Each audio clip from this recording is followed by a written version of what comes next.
Salmo de número 150, assim diz a palavra do Senhor. Aleluia! Louvai a Deus no seu santuário, louvai-o no firmamento, obra do seu poder. Louvai-o pelos seus poderosos feitos, louvai-o consoante a sua muita grandeza. Louvai-o ao som da trombeta, louvai-o com saltério e com harpa, louvai-o com adufes e danças, louvai-o com instrumento de cordas e com flautas, louvai-o com símbolos sonoros, louvai-o com símbolos retumbantes. Todo ser que respira, louve ao Senhor. Aleluia. Vamos orar mais uma vez, meus irmãos, pedindo iluminação ao nosso Deus. Espírito Santo do Senhor, nos ilumina neste momento, para que possamos compreender, Senhor, as verdades tão preciosas da Tua Palavra.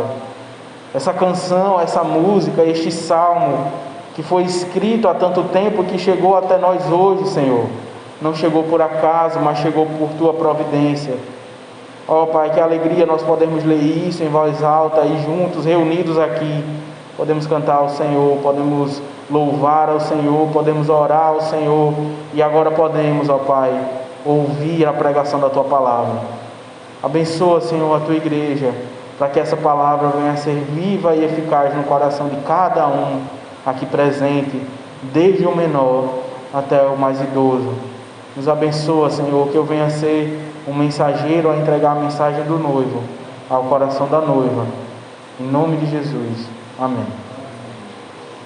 Lembrem, meus irmãos, que no Salmo 149, que nós expomos em outubro, nós vimos que o salmista, ele nos deixou na porta do santuário, nos preparando para esse último salmo, o Salmo 150.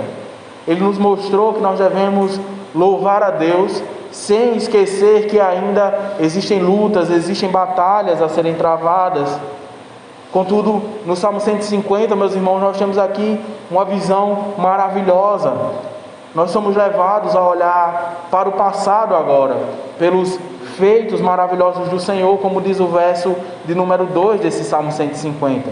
E também nós somos levados a olhar para o futuro, para o cumprimento da promessa do Senhor, de que o louvaríamos em Sua presença, no Seu santuário. E isso nos remete, meus irmãos, ao louvor eterno, à glória.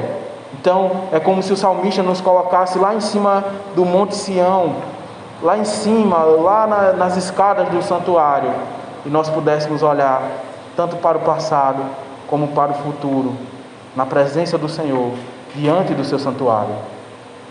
O povo de Judá, meus irmãos, nós devemos sempre lembrar, havia voltado do cativeiro e se empenhou em reconstruir a cidade e o templo de Jerusalém. Uma vez reconstruído, então, uma vez reconstruído o templo, as pessoas poderiam então voltar a cultuar ali, voltar a sacrificar ao Senhor, voltar às reuniões regulares que aconteciam.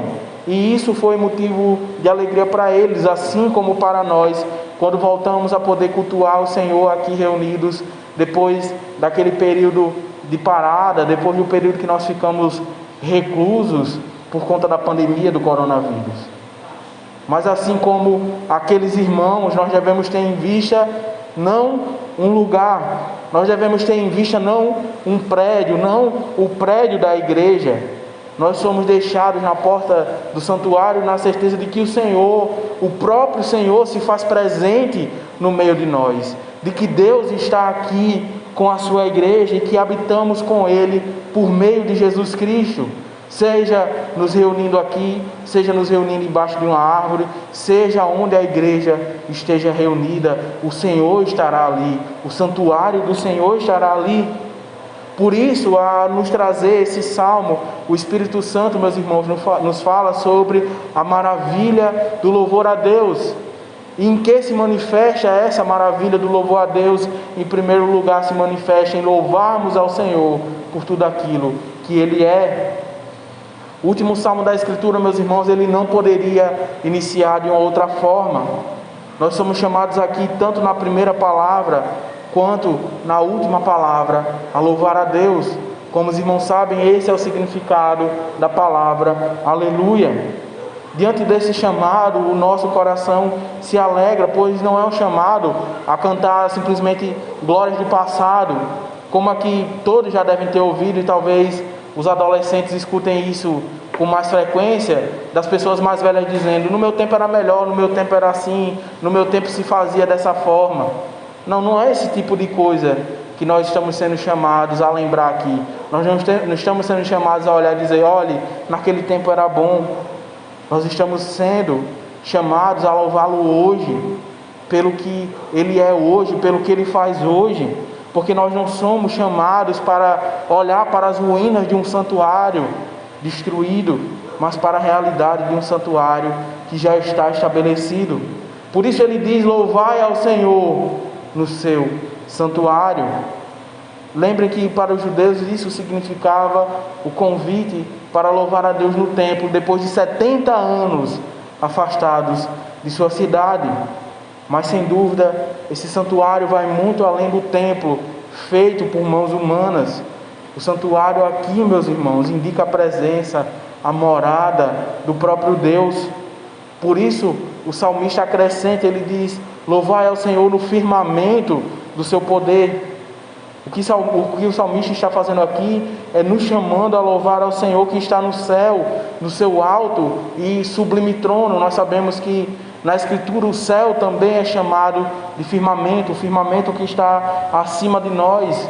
E esse firmamento que está acima de nós é dito como sendo o lugar de habitação de Deus. Nós sabemos, isso é muito claro, que Deus, Ele é onipresente.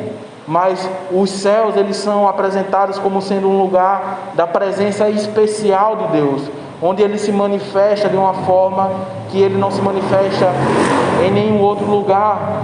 Um lugar inalcançável para nós, cheio de glória, cheio de luz, que nós não podemos sequer imaginar. É dito em Isaías 63:15, também em Deuteronômio 26:15, que os céus são a habitação do Senhor. Não por acaso nós vemos em diversas partes da Escritura que era comum as pessoas orarem olhando para cima, olhando para o céu. Nós vemos isso, por exemplo, quando Salomão ele ora consagrando o templo. Quando Jesus também ora lá em João capítulo 17, ele faz a sua oração sacerdotal e é dito que Jesus, com os olhos abertos, olhava para o céu e clamava ao Senhor. Isso não significa, meus irmãos, que nós devemos fazer isso, olhar para o PVC aqui enquanto nós oramos, mas qual é a questão, qual é o ponto? É que Deus, Ele habita no lugar que está muito acima de nós, num lugar inalcançável. Então, seja com os nossos olhos fechados, seja com os nossos olhos abertos, nós sempre devemos ter isso em mente. Devemos ter no nosso coração que o nosso Deus, Ele é santo, santo, santo, que Ele é mais elevado do que tudo, que Ele é exaltado acima de todos. E essa lembrança, meus irmãos, de que o nosso Deus, Ele não é pequeno, terreno e mundano, deve invadir o nosso coração e nos lembrar de que quando nós louvamos a Deus, nós louvamos a esse ser que é exaltado. Todos os outros podem louvar coisas que foram estabelecidas. Nós louvamos ao Deus que estabeleceu todas as coisas. E o que é precioso aqui, meus irmãos, é que o Senhor, elevado, glorioso, majestoso, exaltado, Ele nos chama, Ele nos convida a louvá-lo no seu santuário. O olhar aqui é para a nossa presença diante do Senhor. E nós podemos dizer que nós já desfrutamos, já começamos a desfrutar dessa maravilha. Não ainda na sua plenitude, é verdade, nós sabemos bem, mas já podemos louvar ao Senhor no seu santuário hoje, nesse momento, porque o Espírito Santo está no nosso meio e é isso que nos torna igreja do Senhor, porque nós somos unidos a Cristo por meio desse Espírito. Nós estamos na presença santa do Deus eterno. É isso que o apóstolo João diz no seu evangelho. Eu sei que eu já citei esse texto algumas vezes, mas é para que essa verdade fique guardada no seu coração e você não se esqueça disso. João capítulo 1, verso 14: e o verbo se fez carne e habitou no meio de nós, cheio de graça e de verdade, e vimos a sua glória, glória como do unigênito do Pai. Essa frase, se fez carne, no original significa Deus tabernaculou no meio de nós, Deus se fez presente no meio de nós, Deus habitou no meio de nós, através da pessoa divina humana de Jesus Cristo, o seu único Filho. E isso é o cumprimento de promessas preciosas do Antigo Testamento, como na profecia de Ezequiel, capítulo 37, verso 26, que diz: farei com eles aliança de paz, será aliança perpétua, estabelecer-los-ei e os multiplicarei, e porei o meu santuário no meio deles para sempre. Porque quando Jesus Cristo subiu aos céus, Ele não subiu aos céus e disse: vocês ficaram sozinhos, mas Ele disse: quando eu for, eu enviarei o Consolador, eu enviarei o meu Espírito. Deus habita no meio de nós, meus irmãos, e vemos que isso alcança o seu cumprimento em Cristo. Olhamos para o passado e o nosso coração se alegra, porque Deus já cumpriu a sua promessa. E olhamos para o futuro e vemos que essa promessa será cumprida e cumprida por toda a eternidade. Abram comigo, meus irmãos, em Apocalipse, capítulo 21. Livro de Apocalipse, capítulo 21.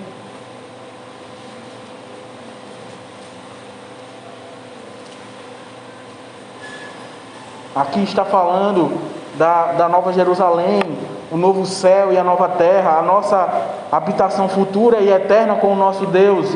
Veja o que ele diz em Apocalipse capítulo 21, a partir do verso de número 22. Diz assim: nela, ou seja, na cidade, na Nova Jerusalém, não vi santuário, porque o seu santuário é o Senhor, o Deus Todo-Poderoso e o Cordeiro. Ah, meus irmãos, como é bom nós termos um prédio tão bonito como esse, que apesar de todas as suas limitações, nós temos aqui lâmpadas para iluminar bem, nós temos ventiladores, nós temos ventilação. Se chover aqui, ninguém vai se molhar, não vai cair água na nossa cabeça. Nós temos cadeiras, nós temos um lugar que é confortável, meus irmãos. Mas nenhum tijolo deste prédio, nada que está aqui é santuário, nada que está aqui é templo no mesmo sentido do Antigo Testamento. O templo do Espírito Santo somos nós, a igreja do Senhor reunida, nós que estamos aqui. Eu não sei se você consegue perceber, e o meu desejo, a minha oração é que você perceba o quão precioso é isso. Que privilégio maravilhoso é esse.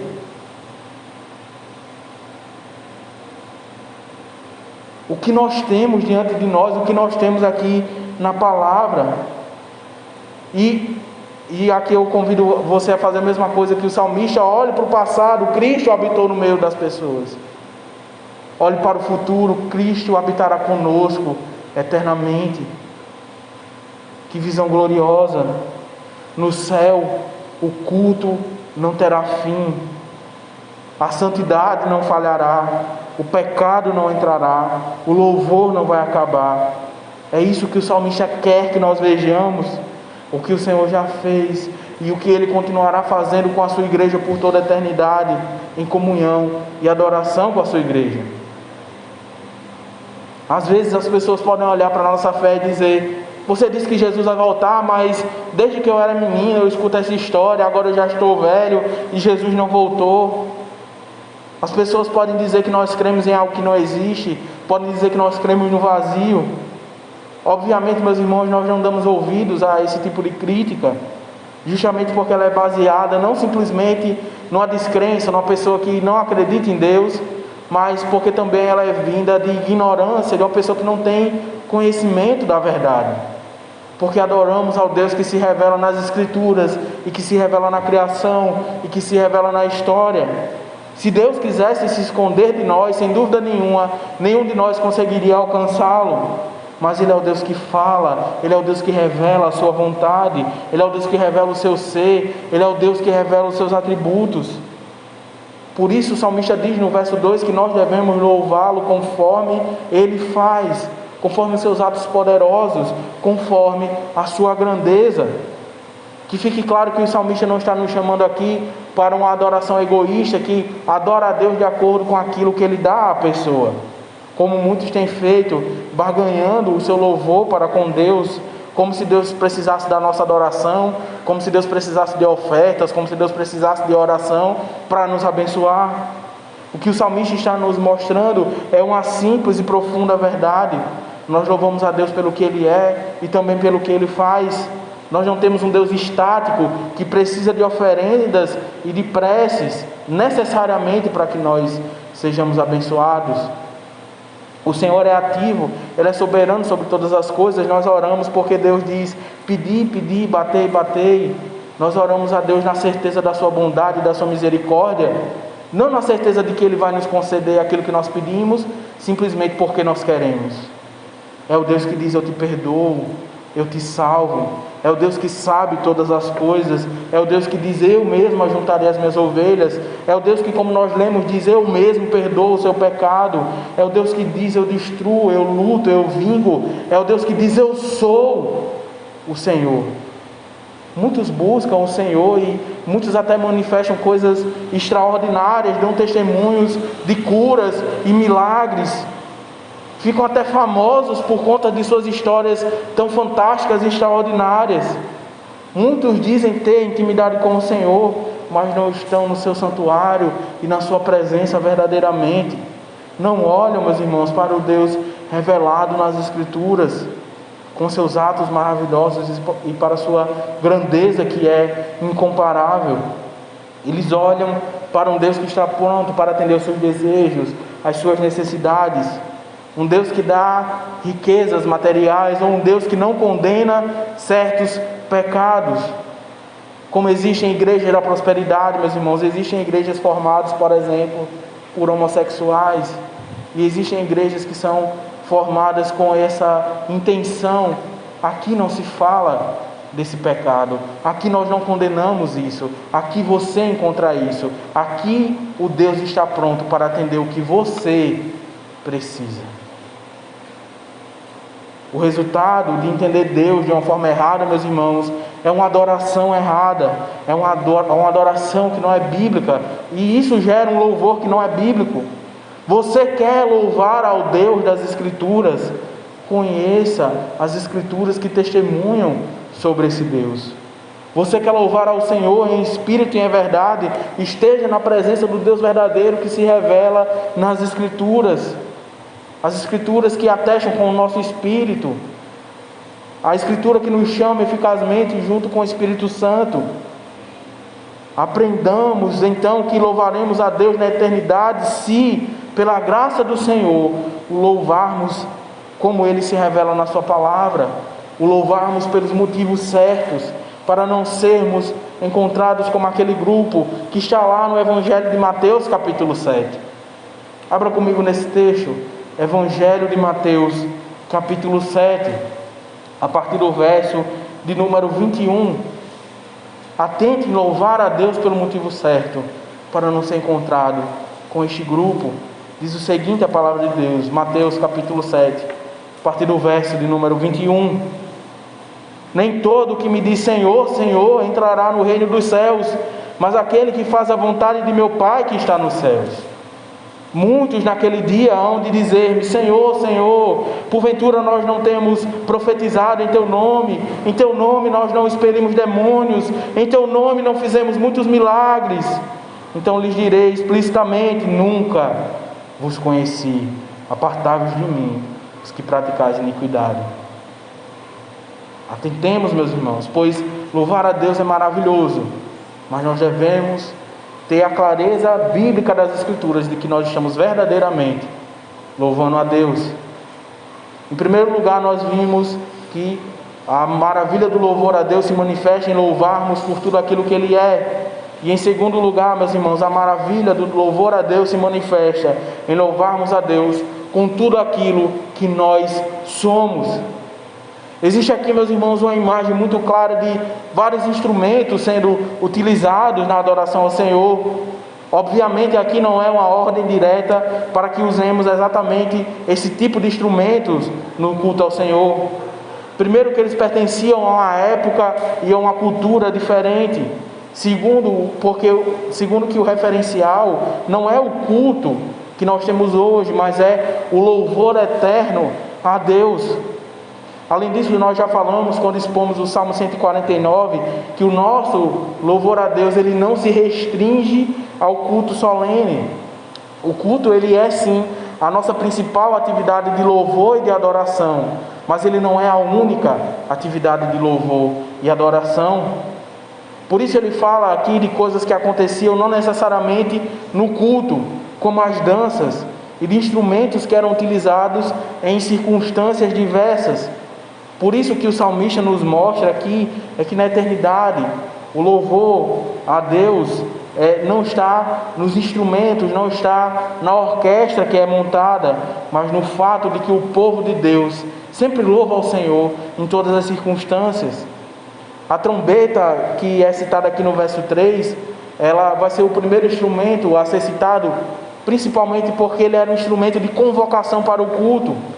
Então, no tempo que não tínhamos alarmes, que não tinham despertadores para acordar o pessoal depois do almoço, então a trombeta era tocada e aquele som se espalhava ali por toda a cidade, por todo o arraial, e as pessoas sabiam que era o momento de ir para o culto. Ele também fala de adufes e de flautas, instrumentos que eram utilizados principalmente em marchas, quando o povo saía celebrando num cortejo, festejando e celebrando a Deus de forma mais descontraída, mais informal. Vemos esses instrumentos, os adufes e as flautas, sendo utilizados, por exemplo, em marchas de pastores, sendo utilizado quando o povo está atravessando o Mar Vermelho, sendo utilizado também quando o povo leva a arca, quando Davi ele leva a arca de volta para Israel. Não por acaso, meus irmãos, em seguida ele fala em danças. Já falamos, meus irmãos, e repito aqui para que fique muito claro, que dançar, a dança em si, não é proibida. Dançar como uma forma de alegria e de louvor a Deus é permitido. O que deve ser combatido e o que é combatido nas Escrituras é a dança sensual, que traz apenas maus desejos e maus pensamentos, assim como existe música que é horrível e que só traz coisas de pornografia e de impureza. A dança hoje, infelizmente, é usada na maior parte para trazer impureza, para que as pessoas usem o seu corpo como objeto de sedução sobre outras pessoas. Mas uma dança que é alegre, uma dança que é em louvor a Deus, ela não é desencorajada. E também falamos e reafirmamos, o culto solene não é o lugar para danças. Muitas coisas são boas e são legítimas, mas nós não fazemos no culto. A dança é uma delas. O salmista aqui fala de instrumentos de cordas, de instrumentos de percussão e também instrumentos de sopro. O salmista fala desde instrumentos que eram utilizados na convocação até instrumentos que eram utilizados em cortejos como casamentos e funerais. Os instrumentos, eles são parte importante desse texto, e geralmente esse texto é usado para dizer que a gente pode usar qualquer instrumento. Apesar deles serem parte importante desse texto, eles não são o foco, eles são auxiliares que ajudam a igreja na condução. E isso é algo que eu quero que os irmãos guardem nos seus corações, que mais importante do que o instrumento que é usado para louvar ao Senhor é o ato de louvar ao Senhor. Isso que é importante, esse que é o foco do texto. Há uma frase na teologia que diz: não instrumentos melodiosos, mas corações melodiosos. Que saibamos louvar a Deus com todo do nosso ser, em todas as circunstâncias, nos dispondo daquilo que temos enquanto instrumentos musicais, mas principalmente daquilo que Deus nos dá enquanto pessoas, enquanto seres feitos para adorar a Deus com o mais íntimo do nosso coração. Por isso ele diz no verso 6: todo ser que respira, louve ao Senhor. E sabemos que há um significado amplo que é utilizado aqui. As pessoas falam, as árvores louvam ao Senhor, os pássaros, os animais, todo ser que respira louva ao Senhor. E isso é um fato, mas isso aqui está sendo aplicado a um contexto muito mais específico. As pessoas, os homens, nós, homens e mulheres, fomos feitos para louvar o Senhor. A convocação é feita especialmente para nós, porque em nós o Senhor colocou um fôlego de vida como em nenhum outro ser criado, como diz Gênesis capítulo 2, verso 7. Então formou Deus o homem do pó da terra, ele soprou nas narinas o fôlego de vida, e o homem passou a ser alma vivente. O homem e a mulher são os únicos seres criados à imagem e semelhança do Senhor. Nós somos os únicos que temos essa ligação com o Senhor. Nem mesmo os anjos são capazes de adorar a Deus como nós, porque os anjos não foram unidos com Deus através de Cristo Jesus, através do Espírito Santo. Eles sim assistem na presença de Deus, mas a própria palavra de Deus diz que nós estamos diante de Deus de uma forma, e nós recebemos um conhecimento de Deus de tal forma que até mesmo os anjos anelam para escutar. Somos, meus irmãos, se assim podemos dizer, adoradores, louvadores. Somos pessoas que receberam o privilégio de estar no santuário do Senhor com todo o nosso fôlego de vida. Por isso o Salmo começa e termina como os outros 4, com as palavras aleluia, louvai ao Senhor, encerrando não apenas o 5º livro dos Salmos, mas os 5 livros dos Salmos. E aqui, meus irmãos, me permitam ler as palavras tão bonitas do puritano Matthew Henry, que ao comentar esse texto sobre louvor, diz que nós somos chamados a louvar a Deus com fé firme, a louvá-lo com amor e deleites santos, a louvá-lo com desejo fervoroso em direção a Ele, com plena satisfação nele, a louvá-lo com toda a confiança em Cristo, a louvá-lo com triunfo confiante sobre os poderes das trevas, a louvá-lo pelo respeito universal de todos os seus comandos, a louvá-lo pela submissão alegre a todas as suas disposições, a louvá-lo pelo regozijo em seu amor e por consolar-se em sua grande bondade, a louvá-lo promovendo os interesses do reino e da sua graça, a louvá-lo por meio da esperança e expectativa vivas do reino da sua glória. Como essas palavras, aleluia, aleluia, no início e no final, podem nos dizer tanto, meus irmãos. Com tudo que somos, meus queridos, louvemos a esse Deus glorioso. E se você está aqui, mas o teu coração ainda não compreende essa verdade, se você ainda tem um entendimento limitado disso que está nas Escrituras, se a visão da sua própria vida é pequena e é limitada às coisas desse mundo, eu te digo, arrependa-se dos seus pecados. E nunca é muito cedo, e nunca é muito tarde para que isso aconteça verdadeiramente.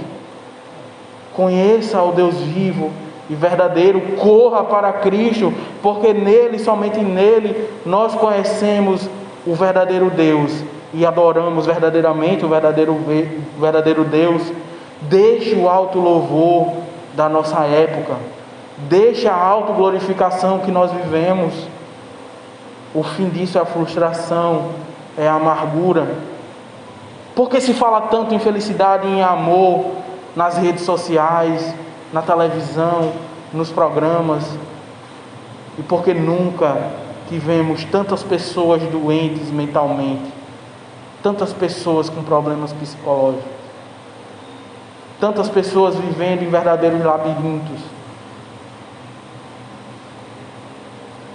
Porque a cada dia que o homem constrói novas soluções, a cada dia que o homem constrói novas maneiras de se tornar feliz, ele se afasta de Deus e se frustra, porque sabe que aquilo que ele criou é insuficiente. deixe esse caminho de louvar a si mesmo e passe a louvar ao Deus verdadeiro. Atenda ao chamado de Deus. E para aqueles que já têm atendido pela misericórdia e pela graça de Deus a esse chamado maravilhoso, o texto ainda nos aponta um uso muito precioso. O louvor a Deus é maravilhoso e é preciso ter uma visão correta acerca do louvor. O louvor, por sua ligação com a arte universal, que é chamada, que é a música, ele mexe, meus irmãos, com os nossos sentimentos. É maravilhoso louvar a Deus, mas nós devemos ter discernimento acerca do papel do louvor nas nossas vidas. Se louvamos a Deus conforme a palavra de Deus, se usamos a própria palavra como forma de louvor, como aqui nós cantamos salmos e também cantamos outras partes da Escritura e também cantamos hinos que, apesar de não serem inspirados como a Escritura, mas são feitos com cuidado, respeitando e trazendo verdades bíblicas. Então o nosso coração está cheio do Espírito Santo, o nosso culto será saudável e será glorioso se cantamos músicas, canções, corinhos, salmos que refletem a verdade da palavra de Deus. A nossa adoração é guiada pela palavra, por isso cantamos um hino no início do culto, celebrando a Deus. Por isso cantamos antes da pregação, preparando o nosso coração. Por isso cantamos outro depois da pregação, em resposta à palavra de Deus pregada. E encerramos com a canção, o tríplice amém, ou em algumas igrejas, a doxologia, mostrando que aquele culto foi trinitário e foi ao Deus Pai, Deus Filho e Deus Espírito Santo. Nós, meus irmãos, temos um lugar muito importante para a música. O nosso culto é permeado pelo louvor. Veja que não há um momento específico para isso, mas há um diálogo, há um movimento. Nós louvamos a Deus durante todo o culto, no início, no meio e no final. O louvor não é o centro do culto, ele não é a parte principal. Nós sabemos que a parte principal do culto é a pregação. Contudo, sem o louvor e sem a oração, nós não temos um culto bíblico. Então nós devemos ter a oração, nós devemos ter a pregação da palavra, nós devemos ter o louvor. Existem igrejas que dão proeminência ao louvor, de forma que muitas vezes a pregação da palavra ela é ofuscada. Olhando para a palavra de Deus, meus irmãos, nós temos a certeza de que o louvor realça de maneira gloriosa a pregação da palavra, porque enche o nosso coração de alegria, porque enche o nosso coração de júbilo, de reflexão, nos enche do Espírito Santo. Por isso a ênfase do salmista é que nós devemos louvar a Deus com tudo que nós dispomos, com tudo que nós fazemos. Nós devemos louvar a Deus nas atividades comuns, sendo quem somos. Você quer aprender a evangelizar? Se esmere em louvar a Deus, não só sendo um diácono e um presbítero da igreja, mas sendo um pai e um marido que é piedoso, sendo um filho e uma filha que é obediente, sendo um irmão que apoia, que exorta, que encoraja, sendo uma mulher que ora, que auxilia e que serve a Deus. Uma visão correta acerca do louvor nos leva a nos deleitar ainda mais nessa visão, nessa atividade gloriosa da vida cristã. Uma atividade que não se encerrará, mas que, como vimos, perdurará pela eternidade. E que alegria nós podemos exercer essa atividade eternamente, meus irmãos. Nós temos a certeza de que, como foi dito, o culto não acabará. E de que isso será uma alegria eterna para nós. Um escritor, meus irmãos, chamado J.C. Ryle, no seu livro sobre santidade, ele fala algo bem interessante sobre como uma pessoa que não é santificada, ela nunca se sentiria feliz no céu. Afinal de contas, ela estaria eternamente na presença de alguém que ela odeia, que é Deus, que é o Senhor. Me permita então, meus irmãos, citar o pensamento desse autor, mas ao invés de aplicar a santidade, eu vou aplicar o louvor.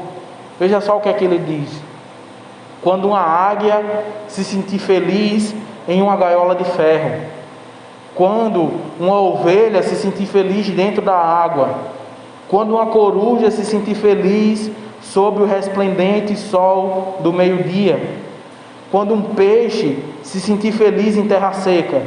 Então, mas não antes disso, eu admitirei que um homem que não sente prazer em louvar a Deus poderá se sentir feliz no céu.